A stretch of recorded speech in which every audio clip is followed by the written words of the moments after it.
8장 새 언약. 요점을 말하면 이렇습니다. 우리에게는 이와 같은 대제사장이 계십니다. 그분은 하나님 오른편에 권위 있게 앉으셔서 하나님께서 세우신 단 하나의 참 성소에서 예배를 주관하십니다. 대제사장에게 맡겨진 임무는 예물과 제물을 바치는 일입니다. 그것은 예수의 제사장직도 마찬가지입니다. 만일 그분께서 땅에 매여 계신 분이라면 제사장조차 되지 못하실 것입니다. 율법에 명시된 예물을 바치는 제사장이라면 이미 많이 있어서 그분을 필요로 하지 않을 것입니다. 이 땅의 제사장들은 하늘에 있는 참 성소에서 무슨 일이 일어나는지를 보여주는 단서에 지나지 않습니다.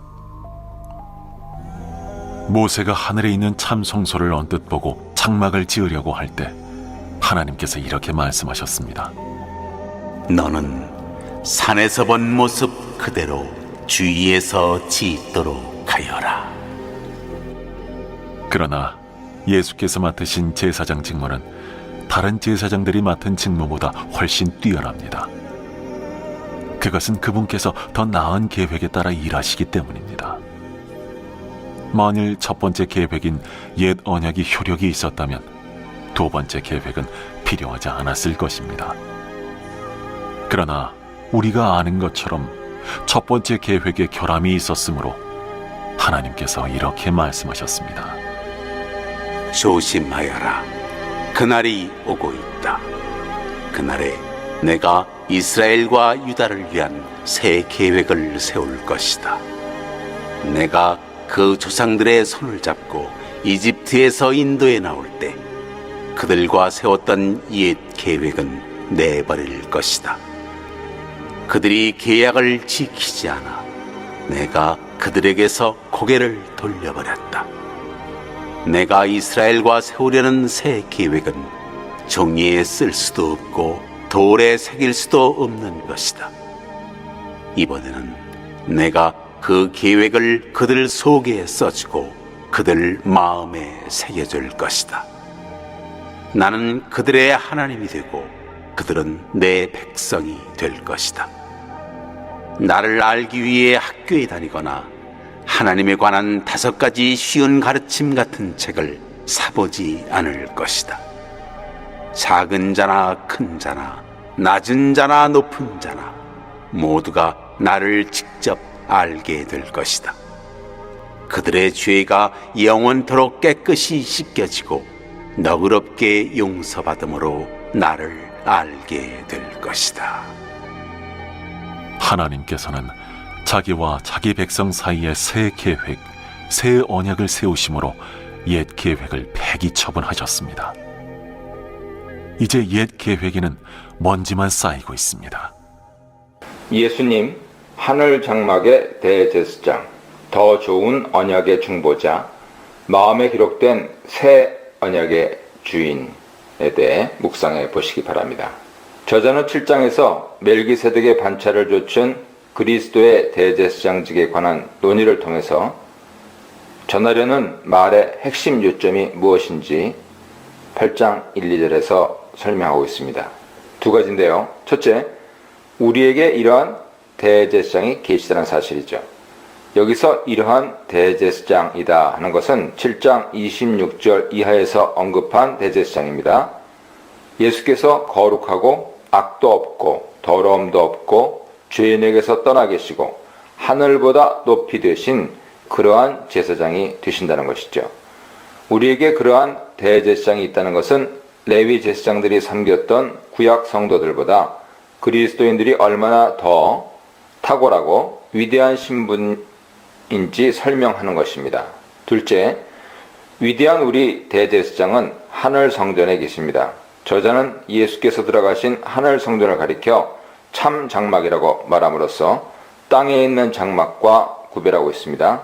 참 장막은 하나님께서 직접 지으신 것으로서 사람의 손으로 지은 땅의 장막과 다릅니다. 레위 제사장들은 사람 손으로 지은 땅의 장막에서 섬긴 자들이죠. 그러나 예수께서는 하나님께서 직접 세우신 하늘 장막에서 대제사장으로 계시는 것입니다. 이것은 독자들이 더 이상 구약 백성들처럼 땅에 있는 예루살렘 성전에서 제사를 드리고 예배 드리는 자들이 아니라 하늘에 있는 참 성전에서 제물을 드리고 예배 드리는 자들이다 하는 사실을 말하고 있죠. 뒤에 12장 22절 이하 참조하세요. 저자는 땅의 장막과 하늘 참 장막이 서로 어떤 관계에 있는지 설명함으로써 그리스도인들이 처해 있는 위대한 상태에 대해 설명합니다. 땅에 있는 레위 제사장들은 동물 피를 제물로 드림으로 하나님께 나아갔죠. 그런데 동물 피가 무슨 가치가 있습니까? 그것이 인간을 대신할 수 있습니까? 하지만 예수께서는 자신을 하나님께 제물로 드리셨습니다. 하나님의 아들이시며 거룩하시고 악이 없고 더러움이 없으신 아들의 피는 동물 피와 비교할 때 얼마나 더 위대하고 가치가 있습니까?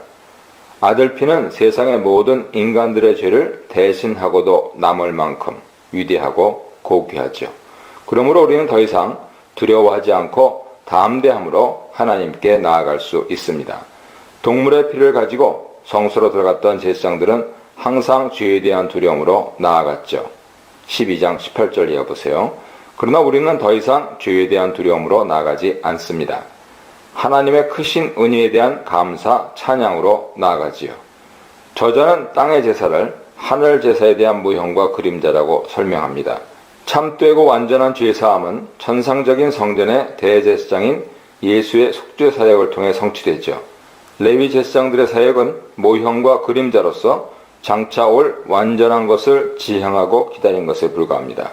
그러니 그리스도인들이 죄 씻음 문제를 해결하기 위해 다시 유대 동물 제사로 돌아가는 것은 얼마나 어리석은 일입니까? 6절입니다. 그리스도의 제사장 사역의 결과가 무엇입니까? 그것은 새 언약을 체결하는 것이죠. 저자는 여기서 세 개의 비교급 형용사를 사용하고 있는데요. 더 아름다운 직분, 더 좋은 약속, 더 좋은 언약입니다. 예수께서 위대한 하늘 대제사장 직분을 얻으신 것은 더 위대한 새 언약 중보자가 되기 위해서였다는 것이죠. 그리고 더 위대한 새 언약은 더 위대한 약속으로 주어진 것입니다. 옛 언약과 새 언약의 관계는 단순히 오래된 것을 새 것으로 갱신하는 정도 문제가 아니죠. 유대인들은 새 언약을 이렇게 이해하는 경향이 있었습니다. 그러나 그리스도의 천상적인 대제사장 사역을 통해서 체결되는 새 언약은 옛 언약과 완전히 질적으로 다릅니다. 옛 언약은 땅에 속한 것이고 죄를 없이 하지 못하지요. 그러나 새 언약은 하늘에 속한 것이고 인간 죄를 완전히 제거하여 예배자로 하여금 진정으로 하나님을 섬기며 율법을 지킬 수 있게 해줍니다.